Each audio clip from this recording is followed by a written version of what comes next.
Jorge Álvarez Maynés. Gracias, diputado, por acompañarnos. Muy buenas tardes. Carlos, buenas tardes. Gusto en saludarte y efectivamente, pues, hay que llamar las cosas por su nombre y lo que está haciendo Morena es una precampaña que en este momento es ilegal, que tiene dudoso el origen de los recursos que se están gastando y por supuesto que estamos planteando que se investigue y que se frenen estos excesos. ¿Qué presentan? Es la segunda denuncia que presentan, Jorge, ante autoridades. Así es, ha sido una batalla permanente, una denuncia muy específica de todos los eventos que se han venido haciendo por fuera de la ley, pero además una exigencia de que haya piso parejo.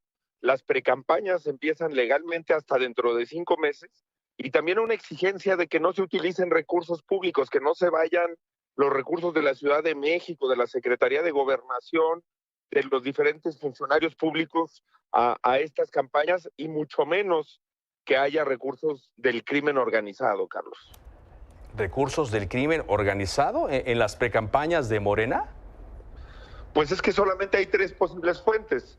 O se robaron dinero de los gobiernos en los que estaban o en las funciones en las que estaban, o están aceptando donaciones ilegales de empresarios a cambio de compromisos inconfesables, o bien pues vienen del crimen organizado. Y yo creo que en un país que vive la crisis de seguridad y violencia que vive México, se deben de investigar estas 3 posibilidades, deslindar y frenar este exceso que es insultante, Carlos. Es insultante la cantidad espectacular de derroche de recursos ilegal que hay en todo el país. ¿Qué esperarían, Jorge, que ocurriera después de esta su segunda denuncia? Que el INE ponga orden, que frene este derroche, estos excesos y que separen estas precampañas ilegales. No están eligiendo a un coordinador de nada, están eligiendo al candidato presidencial del régimen y así lo tiene que hacer valer el INE. No puede el INE ver una cosa y todos los mexicanos que estemos viendo otra. Esto es un asunto completamente ilegal.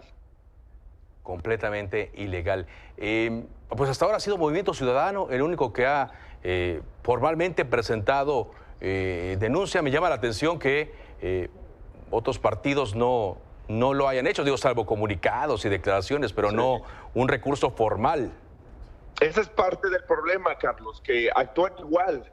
¿Por qué la gente no le cree al PRI, al PAN, cuando denuncian este tipo de cosas de Morena?